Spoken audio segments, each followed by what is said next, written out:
예, 예수님만 바라봅시다. 삶이 어려워도 힘겨워도 그래도 예수님 바라보는 사람들이 힘을 얻고 살 소망이 있는 줄로 믿습니다. 오늘 이 자리에 나오신 여러분들은 지난 한 주간 동안에 참 열심히 사셨습니다. 그렇죠? 예, 설렁설렁 대충 사신 분 한 분도 없습니다. 다 자기에게 주어진 삶을 자기의 삶의 자리에서 열심을 다해 살다가 때가 되면 어김없이 하나님의 은혜의 자리를 사모하고 나와서 예배하는, 하나님께 영광을 돌리는 분들이 바로 저와 여러분들인 줄 믿습니다. 근데 세상에는 그렇게 열심히 땀 흘려 수고하고 성실하게 살아가는 사람들이 있습니다. 열심히 살아간다라고 하는 것은 편안하게 그리고 부유하게 부족함 없이 넉넉하게 잘 산다 이런 의미가 아니라 어떤 환경이라도 내게 주어진 삶을 하나님께서 내게 허락하신 건강 안에서 내 삶의 자리에서 허투루 낭비하지 않고 열심히 살아가는 것을 말합니다. 그러니까 힘들어도 열심히 살고 불안해도 열심히 살고 고통이 와도 또 그 고통 가운데에서도 한가운데에서도 또 내게 주어진 삶을 열심히 사는 겁니다. 그러면서 여러분 그러한 여러 가지 어려움이나 좋지 않은 환경 가운데서 나의 열심히 살아가는 삶의 자리에 부어주신 하나님의 은혜를 또 그 자리에서 만나게 될 줄로 믿습니다. 근데 반대로 또 어떤 부류의 사람들은 그렇게 성실하게 열심히 살지 않는 사람들도 종종 있습니다. 문제가 생기고 어려움이 생기면 요리조리 피해 다니고 도망치고 회피하고 숨어 들어가고 문제가 해결될 때까지 고난이 지나갈 때까지 그냥 아무것도 하고 싶지 않은 그런 사람들도 있고 자기에게 주어진 것이 좋은 환경이면 아무 문제 없지만 문제가 조금이라도 생기면 조금도 그 삶을 뛰어넘지 못하는 연약한 심령들로 살아가는 사람들이 있습니다. 신세 한탄하고 나는 잘했는데 환경이 도와주지 못해서 세상이 내게 그런 도움이 되지 못해서 그렇게 환경 탓하면서 자기에게 주어진 시간을 한숨만 보내면서 사는 사람들도 있습니다. 저와 여러분들은 지금까지도 살아오시면서 여러 가지 고난과 어려움들을 만나셨습니다. 그러나 그 고난의 한가운데서도 결코 도망치시거나 숨지 않으시고 그곳에서 부어주신 하나님의 은혜만 바라보며 여기까지 열심히 살아온 줄로 믿습니다. 이 은혜의 삶을 앞으로도 포기하지 않고 그렇게 살아갈 수 있기를 주님의 이름으로 축복합니다. 근데요, 여러분, 우리가 열심히 사는 것보다 저와 여러분이 열심히 평소에 잘 사는 것보다 성실하게 땀 흘리며 수고하고 애쓰는 삶보다 더 열심인 존재가 하나가 있습니다. 제가 사람이라고 말하지 않았어요. 우리의 삶보다 우리보다 더 열심을 내는 존재가 하나가 있어요. 그게 여러분 뭔지 아세요? 사탄이에요. 사탄. 우리 인간의 삶보다요 사탄의 존재는 우리가 상상할 수 없을 만큼 열심을 내고 있다는 사실이에요. 얼마만큼 열심을 낼까요? 이 성전 안에는 감이 못 들어오니까 저 밖에서 지금 그래 너희들 예배만 끝나고 보자. 어디 나오면 내가 아무개 다 콕 집어서 그냥 마음속에 부정적인 생각도 하나 툭 던져놓고 의심도 던져놓고 불안도 던져놓고 나오기만 해봐라. 지금 여러분 성전 밖에서 불을 켜고 기다리는 사탄의 세력이 얼마나 많겠습니까? 우리 눈에 안 보일 뿐이죠. 사탄의 세력은요 우리 인간의 타락을 위해서 하나님의 자녀들이 하나님과 멀어지게 하기 위해서 놀라운 사실은 단 한 번도 쉰 적이 없다는 사실을 여러분 이걸 믿어야 될지 말아야 될지 모르겠지만 믿으시기 바랍니다. 그만큼 여러분 하나님의 백성들이 신앙을 지키고 열심을 다해서 하나님과 함께 살기가 매우 어려운 환경에 있다. 왜요? 우리를 넘어뜨리고자 하는 세력이 그만큼 극렬하게 열심을 다해서 공격 준비하고 있다는 것이죠. 여러분, 욥을 한번 보실까요? 욥은 우리 성경에서 1장에서 이제 표현한 것처럼 어떻게 인간으로서 이런 삶을 살 수 있을까라고 생각되어지는 만큼 그래도 나름 이 땅에서 인간의 모습 중에는 완벽함을 많이 갖추었다라고 이야기했습니다. 온전했지요. 정직했습니다. 하나님을 경외했습니다. 악에서 떠났습니다. 이건 사람이 인정한 것이 아니라 하나님이 인정했습니다. 하나님이 인정할 만큼 그렇게 열심을 다해서 자기에게 주어진 삶에서 잘 살았어요. 그런데 사탄의 그 계략 앞에, 사탄의 그 참소 앞에 욥의 삶에 조금씩 침투해 들어가서 그의 삶을 무너뜨리기 시작하는데 무엇으로요? 처음에는 가지고 있는 소유물로 무너뜨리기 시작합니다. 자녀들을 죽임을 통해서 욥의 삶을 무너뜨리기 시작해요. 그래서 소유물과 자녀들에게 재앙을 통해서 하나님께 온전했던 욥의 삶을 완전히 망가뜨리는 사탄의 계략이 있었어요. 그렇게 하면 사탄이 뭐라고 말했습니까? 분명 하나님을 욕하며 떠날 것입니다. 하나님이 재물을 많이 주었기 때문에, 부자로 살게 했기 때문에, 삶을 좋게 해줬기 때문에 욥이 그렇게 온전하게 사는 것처럼 보였을 것입니다. 그런데 한번 소유물을 한번 쳐보십시오. 분명 하나님을 욕하며 떠나갈 것입니다. 사탄이 그렇게 참소했어요. 자, 그런데 사탄이 의도했던 대로, 사탄이 노렸던 그 계획대로 됐습니까? 안 됐어요. 틀림없이 하나님을 욕해 주를 욕하며 떠날 것이라고 그렇게 호언장담했던 사탄의 목적은 이루지 못하고 사탄의 기대와는 달리 욥은 조금도 요동하지 않습니다. 꿈쩍도 하지 않아요. 오히려 재앙을 만났고 고통을 만났는데 이전보다 더 좋은 신앙의 모습이 드러납니다. 삶이 완전히 망가졌는데 이전보다 더 놀라운 신앙이 욥에게서 보여집니다. 고난의 자리에서 하나님 앞에 스스로를 낮추었고 입술로도 범죄하지 않고 오히려 하나님을 찬양하는 모습이 욥에게서 나타나기 시작합니다. 사탄의 입장에서는 욥이라는 사람이 씨알도 안 막힌 거예요. 야, 이렇게까지 했는데, 이렇게까지 삶을 망가뜨려 놨는데 어찌 저렇게 욥은 변함없이 하나님을 찬양할 수 있단 말인가? 그러면 사탄이 에이구, 욥은 안 되겠구나. 얘는 포기. 얘는 아무리 해도 안 되니까 포기. 얘는 그냥 하나님 백성으로 하나님 열심히 섬기면서 잘 살으라고 해. 하고 다른 사람을 향해서 공격하러 갔을까요? 사단이 그렇게 물러터진 존재가 아닙니다. 사탄은 욥에 대해서 포기하지 않습니다. 다시 재차 공격하기 시작합니다. 참소하기 시작합니다. 어떻게 해서든지 하나님의 자녀들을 향해서는 사탄은 갈라놓기 위해서 할 수 있는 모든 방법을 동원해요. 사단이 할 수 있는 모든 권능과 능력치를 최대한 다 쏟아 부어서 그 백성들을 파멸에 이르게 하기 위해서 단 한순간도 쉬지 않는다는 겁니다. 이것을 저는 이렇게 표현해요. 사탄의 열심이다. 여러분, 하나님께서 저와 여러분들을 구원하시기 위한 하나님의 열심의 은혜를 보여주시기도 하지만 사탄도요, 거기에 못지않게 하나님의 백성들을 파멸에 이르게 하기 위해서 얼마나 열심을 내는지 아세요? 극렬할 정도로, 집요할 정도로, 잔인할 정도로 하나님의 백성들을 향해서 공격하기 위해 준비하고 있다는 거예요. 여러분, 오늘 예배 마치고 나가면서 이렇게 선포하시기 바랍니다. 사탄아 물러가라. 내 마음속에 들어오지 말지어다. 늘 선포하시기 바랍니다. 사탄이 오늘 공격 준비하고 있다가 깜짝 놀라서 도망갈지 몰라요. 이 사람들이 오늘 왜 이러나. 사탄이 그만큼 집요합니다. 다시 시작됐습니다. 공격이 다시 잠수합니다.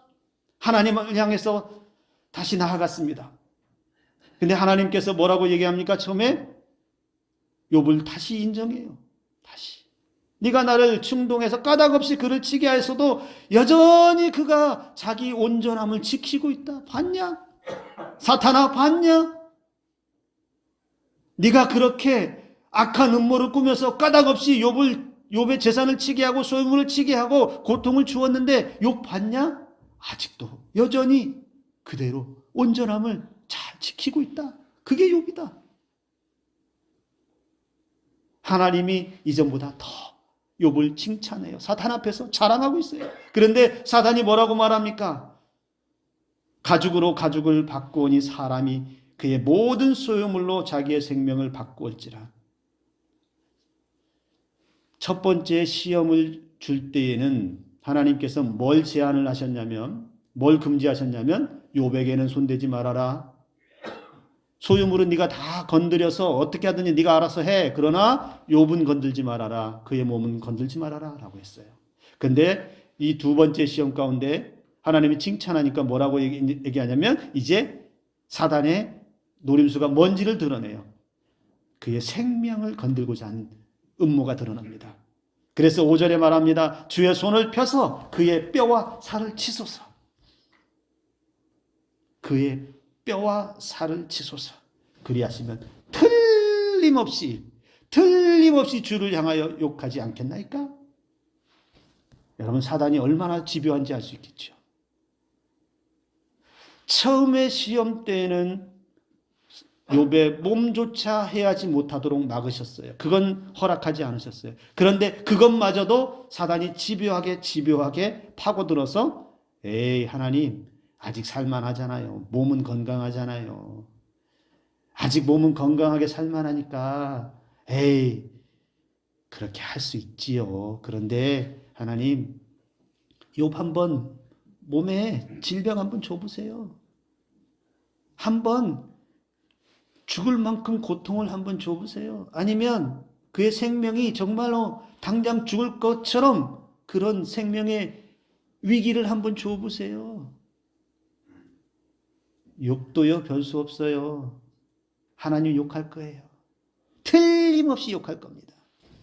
제가 이렇게 설명을 하니까 제가 사탄이 된 것 같아요.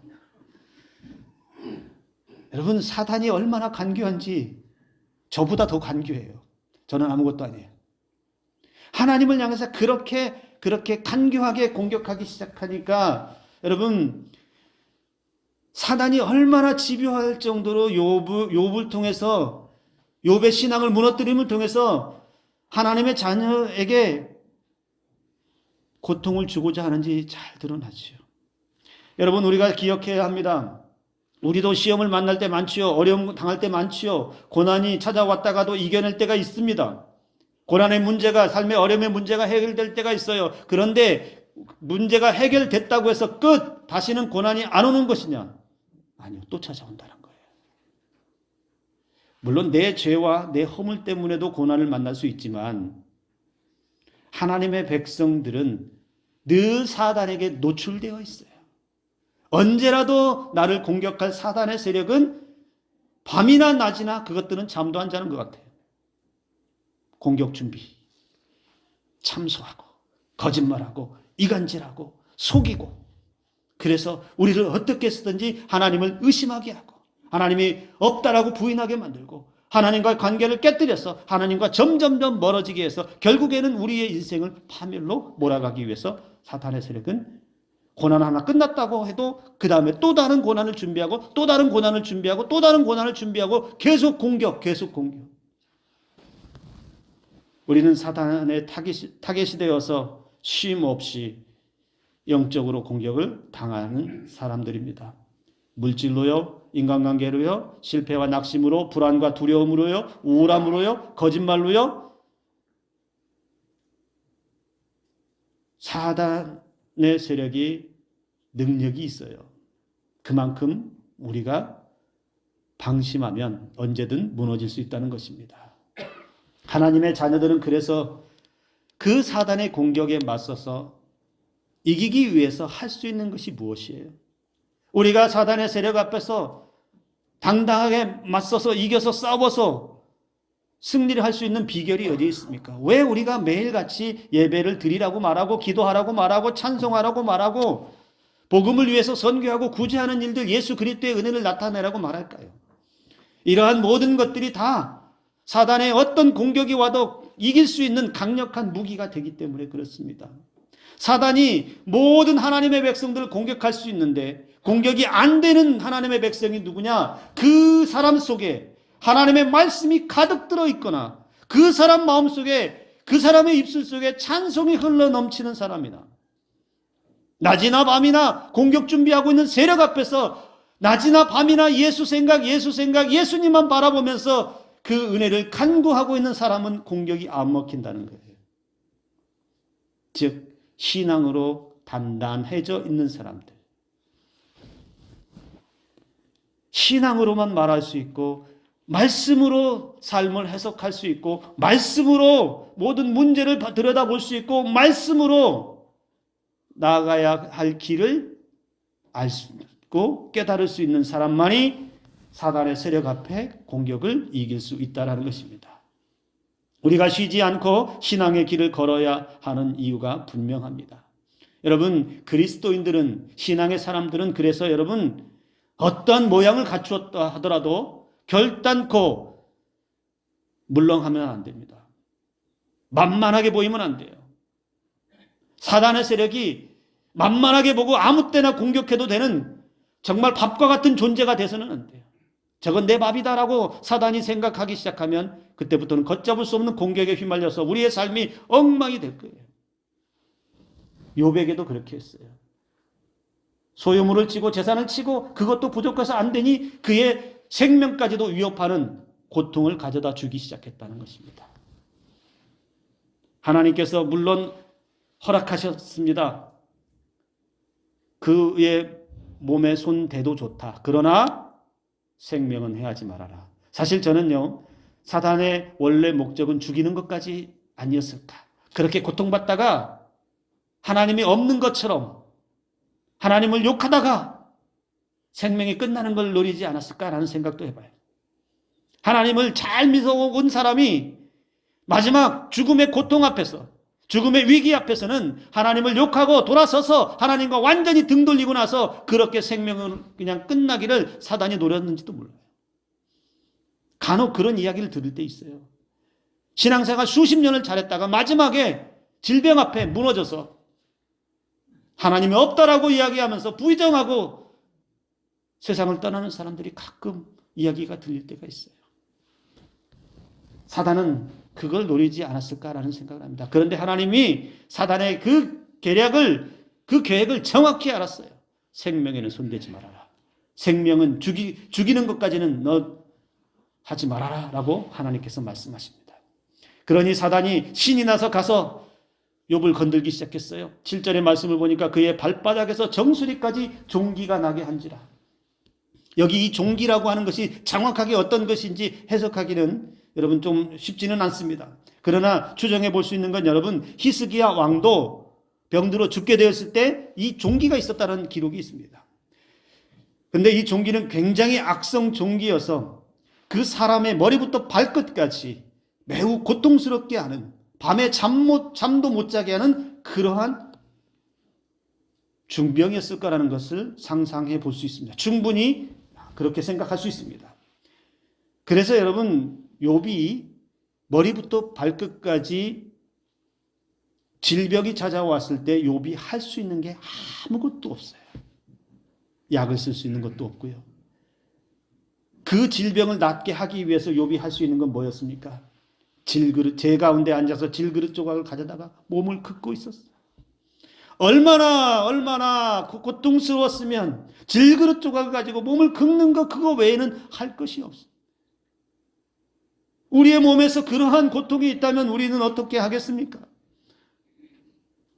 단순히 그냥 몸이 아프니까 힘드니까 그렇게 치부하고 넘어갈 문제가 아니라 그렇게 밤이나 낮이나 질그릇 조각으로 긋고 있다 보면 어떤 생각이 들어요? 죽을 것 같다. 이대로 내 생명이 끝나는 것 같은 죽음의 공포가 몰려오지 않겠습니까? 욥의 눈앞에 보이는 것은 단순히 질병이 아니라 자신의 생명을 장담할 수 없는 암울함이 보여요. 두려움이 보여요. 이유라도 알 수 있으면, 내가 왜 이렇게 됐는지 이유라도 알 수 있으면 좋겠는데 이유도 몰라요. 사실 욥은. 그냥 일방적으로 사단의 그 계략에 의해서 당하고 있는 거잖아요.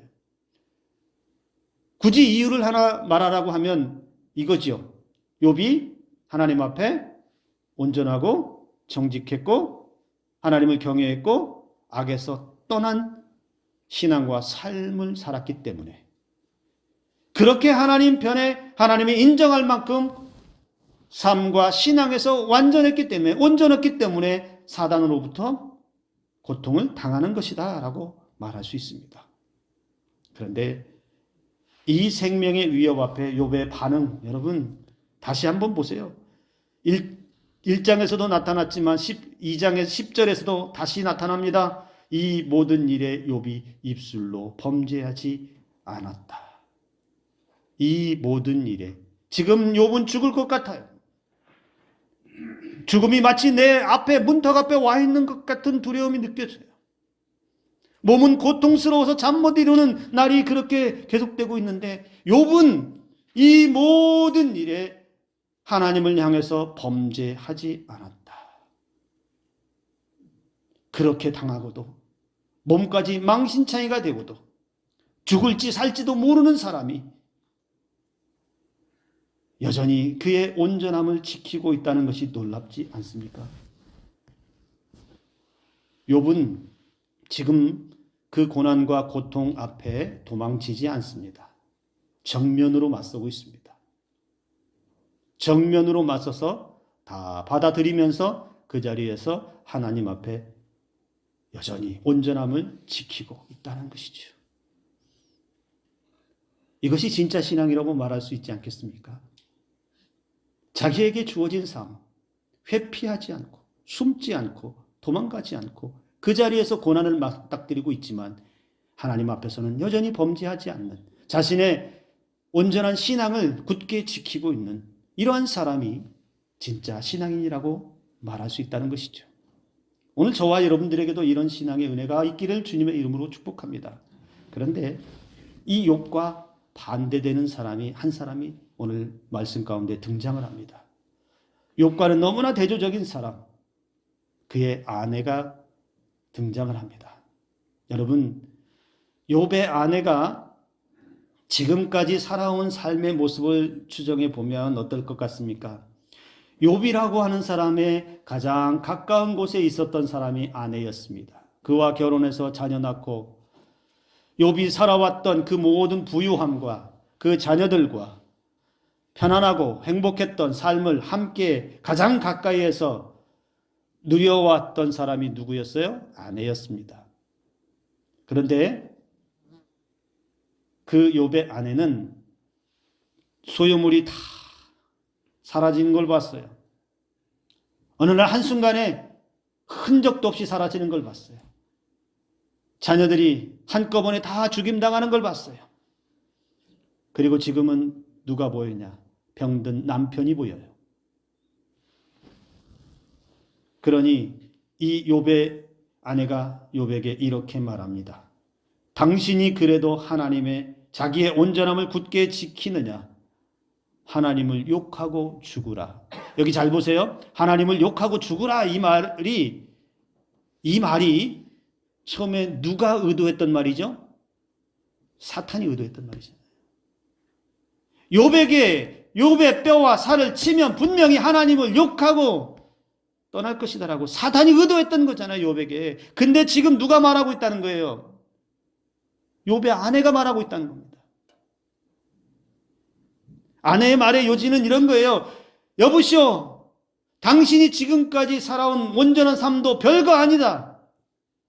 당신 지금까지 열심히 산다고, 신앙으로 산다고, 예배하며 산다고, 하나님을 경외하며 산다고, 하나님만 믿으면서 산다고 살았던 삶이 고작 이거야? 당신의 삶이 이렇게 망가졌고 자녀들도 다 죽었고 당신은 이렇게 몸이 병들어서 죽을 지경에 이르렀는데 당신이 믿은 하나님은 어디 있다?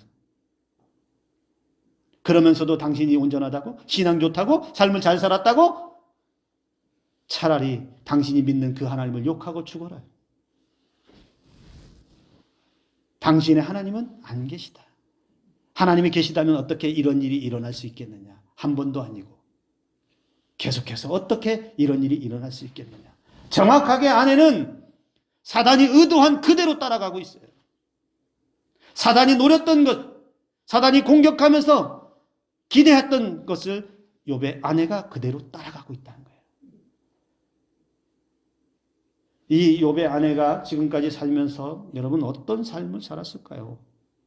다시 한번 생각해 보면 좋은 남편 만나서 어려움 없이 살았을 거예요. 부자였지요. 사람도 좋지요. 신앙도 좋지요. 눈 뜨면, 매일 눈 뜨면 좋은 환경 가운데 삶이 펼쳐져 있고 편안한 삶이 기다리고 있고 종들도 있고 재산도 많고 하고 싶은 거 다 하고 누리고 싶은 거 다 누리고 얼마나 행복해요. 얼마나 좋아요. 그리고 욥이 예배 드릴 때에 가장 가까이에 누가 있었겠어요? 욥의 아내가 있었을 거란 말이에요. 하나님 앞에 예배 드릴 때마다 가장 가까이에서 그 예배를 지켜보았을 것인데 그런데 저는 의문이 들어요. 욥이 예배할 때 욥의 아내도 그 예배 자리에 있었을 터인데 그걸 보았을 터인데 오랫동안 하루 이틀도 아니고 오랫동안 보았을 터인데 욥의 아내는 믿음이 있었을까? 욥의 신앙만큼 욥의 아내도 믿음이 있었을까? 남편이 예배하고 남편이 경외하고 남편이 믿고 따르는 그 하나님에 대한 온전한 믿음이 욥의 아내에게도 있었을까? 저는 그것이 부족해 보였어요. 욥의 아내는 삶은 되게 쉬워 보였어요. 아무것도 부족함이 없었어요.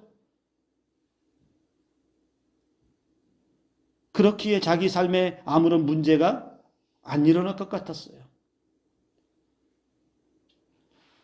신앙이 있었다면, 하나님에 대한 확고한 믿음이 욥과 같이 남편과 같이 있었다면 어찌 남편의 고통을 보면서 그 남편의 생명의 위협을 느끼는 그 자리에서 어떻게 하나님을 욕하고 죽으라는 거침없는 말이, 이 잔인한 말이 욥의 아내 입에서 나올 수 있냐는 거예요. 저는 욥의 아내를 보면서 이 신앙이 얼마나 무서운지를 깨닫습니다. 왜요? 문제가 생기면, 어려움이 생기면 욥의 아내와 같은 사람은 어떤 사람입니까? 도망치는 거예요. 어디에서? 삶에서 도망치고 문제에서 도망치고 고통에서 도망치고 피하고 숨고 그 문제만 해결되면 그 문제만 지나가면 아무 일 없다는 것처럼 다시 나오고 싶은 도망치는 신앙이라는 거죠. 평안한 삶을 살기 위해서 평안한 삶을 살 때에는 아무런 문제가 보이지 않습니다. 그런데 여러분 우리 주변에서도 한번 보세요. 문제만 생기면 뒷걸음질 치는 사람들이 얼마나 많습니까? 문제만 생기면 교회를 등지고 문제만 생기면 교회 안 나오고 신앙을 등지고 문제만 생기면 하나님을 멀리하는 사람들, 하나님을 원망하는 사람들이 있다는 것이죠. 바로 그러한 사람들이 욥의 아내와 같은 사람들이에요. 욥의 아내가 하나님을 향한 욥과 같은, 아니 욥과 똑같지는 않아도 욥의 반만큼이라도 하나님을 따르는 그런 신앙이 온전함이 조금이라도 있었다면 남편의 문제와 자기 집안의 문제 앞에서 이렇게 거침없이 차라리 하나님을 욕하고 죽으라고 하는 말을 쏟아낼 정도로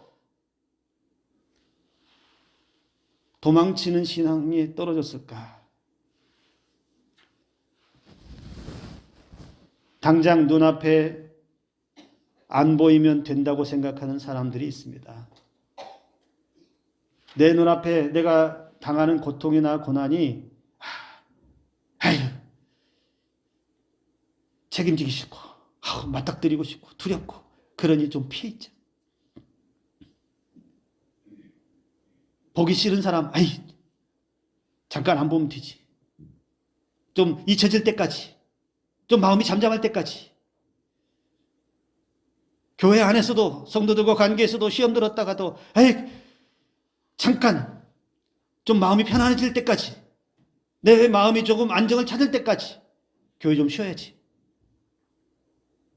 그러다가도 해결 안 되면 한 번, 두 번 빠지다가 아예 돌아오지 못하는 그러한 사람들이 얼마나 많이 있습니까? 여러분, 우리 주변에도 그런 사람들이 있지요. 코로나 핑계대고서 안 오는 사람들도 있고요. 그 이후에 해결됐는데도 코로나 지나갔는데도 안 오는 사람들이 있잖아요. 뭐 우리 교회에 없다 하더라도 다른 교회들 보면 그거 핑계 삼아서 안 나오는 사람들이 얼마나 많은데요. 갈등이 있어서 그 갈등 때문에 피하고 회피하고 숨고 마치 자기만의 굴을 파서 그 속에 쏙 들어가서 문제가 해결됐나 안 됐나 이것만 눈치 보고 있다가